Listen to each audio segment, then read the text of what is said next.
Ludo की बाजी, carrom की क्वीन, पहल दूज, रस्सी कूदना और टायर चलाना, हरा समंदर हो या चाय की प्याली पोषम पोष, इस तरह के सारे ही खेल आप अपने बचपन में खेल चुके होंगे।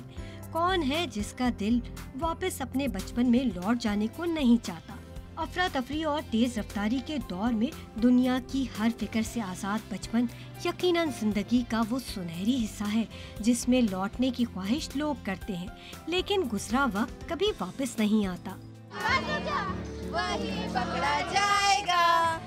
माजी की यादों को ताज़ा करते इन मज़ेदार खेलों को खेलकर हमने तो अपना बचपन गुजार लिया, लेकिन लगता है आजकल के दौर के बच्चे इन दिलकश और मज़ेदार खेलों से नावाकिफ हैं। कैमरामैन शामिर अनवर के साथ नुसरत वसी, डॉन न्यूज़, कराची।